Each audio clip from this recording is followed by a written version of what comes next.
लेकिन शीतल जी, जब आप बीजेपी के नेताओं से बात करें, और आज मेरी सुबह भी कुछ लोगों से बातचीत हो रही थी, तो उन्होंने कहा कि देखिए, उन्होंने मुसलमान शब्द का प्रयोग तो नहीं किया है। अब ये कोर्ट में अगर मामला जाता है तो ये कोर्ट डिसाइड करेगा कि ये जो चाकू का इस्तेमाल के बारे में जो बयान दिया है वो हेट स्पीच क्वालिफाई करता है या नहीं करता। आपकी समझ से क्या है, ये जो बयान उन्होंने चाकू वाला बयान दिया है, ये तो सब कैसे बचाव के वकील झूठ बोलते हैं, ये उसी तरह का झूठ है ये। और मैंने कहा नहीं आपसे कि अगर आप कोर्ट में पूछेंगे, अगर आप सदन में पूछेंगे, अगर आप किसी भी ऐसे फोरम पे पूछेंगे जहां स्क्रूटनी हो सकती है, जहां उसके बारे में कोई निदान हो सकता है, कोई कानूनी कार्रवाई हो सकती है, तो वहां झूठ बोल जाएंगे। उन्होंने एक व्यक्ति का नाम लिया जिसकी हत्या हुई है, उसके हत्या करने में जो लोग अभियुक्त हैं वो एक धर्म विशेष के हैं, ये तो उन्होंने लिया ना।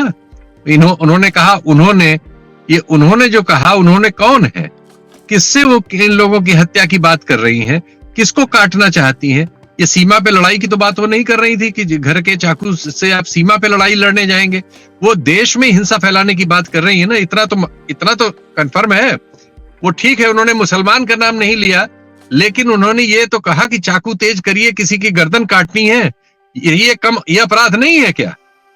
क्या एक पूरे समाज को एक भरी सभा में क्राइम के लिए उकसाना, वो भी कत्ल करने के लिए, गला काटने के लिए, ये अपराध नहीं? ये भी तो अपराध है। हिंसा के लिए उकसाना भी तो अपराध है। आप जितना मतलब तकनीकी रूप से उसमें जितना आप छुपा सकते हैं, उसके बावजूद जितना उपलब्ध है, वो भी अपराध है। सबसे बड़ी बात यह है कि वहां के जो एसपी साहब क्या कर रहे हैं, जिन्होंने संविधान की शपथ खाई है।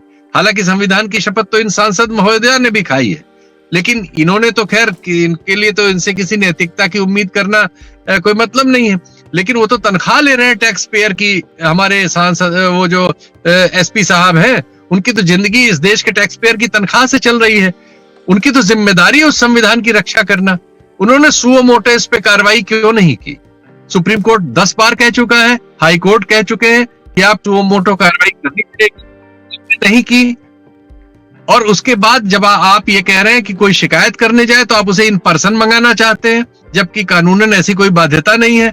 तो वो बेशर्मी वो कर रहा है प्रशासन में जो बैठा हुआ है, आईपीएस का तमगा लेके, और एक जिले का एसएसपी है। तो ये जो इन्होंने पूरे दौर में ये भांग डाल दी है, और ये बहुत ही मतलब अपने देश में गृहयुद्ध चलाने की योजना, ये तो बहुत ही बड़ा अपराध है ना।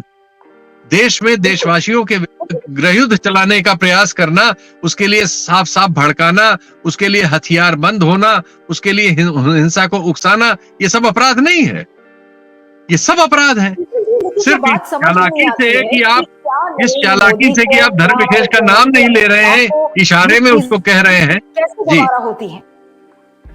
जी हाँ, क्या आपका सवाल हो रहा है? हमारे गृह मंत्री और प्रधानमंत्री को ये बातें कैसे गवारा होती हैं? वो बिल्कुल चुप हो जाते हैं। मैंने आपको बताया कि मैंने आपको बताया गृह मंत्री ने अभी गुजरात में खुद ही ऐसा बयान दिया है। गृह मंत्री ने जो बयान अभी दिया है, वो क्या बयान है? वो भी तो उकसाने की कार्रवाई है। 2002 में क्या हुआ था? 2002 में किसको सबक मिला था? 2002 में कौन मारा गया था? किसकी संख्या ज्यादा थी? 2002 में किसके मामले में मुकदमे दुनिया भर के चले थे? लेकिन अब वही है कि अगर आप एक नैतिक बेशर्मी पे उतर आए तो फिर उसका कोई हल नहीं है। और ये दुर्भाग्यपूर्ण है कि इस देश का मध्य वर्ग, जो जाति के आधार पर पहले से प्रिविलेज्ड है, वो इस बेशर्मी में अभियुक्त है, साझा अभियुक्त है। और वो चूंकि सारे संस्थानों में, मीडिया में, सब जगह वही बैठा हुआ है, तो वो इस घृणा के व्यापार को कवर देता है। वो कोर्ट में बैठ के कवर देता है, वो आईपीएस की कुर्सी पे बैठ के कवर देता है, वो एडमिनिस्ट्रेशन में किसी रूप में कवर देता है, वो मीडिया में बैठ के कवर देता है, वो सब मिलके इसको कवर देता है। और चुनाव में भी लोगों को भरमा के वोट मतपेटी तक ले जाने में इसको कवर देता है। इसलिए सब लोग एक साझा गुनहगार हैं। ये तो एक प्रतीक है सामने आपके, जिनको आप नाम ले रही हैं सांसद महोदया, लेकिन उसके पीछे ये सारी फौज है, ये सब शामिल है उसमें।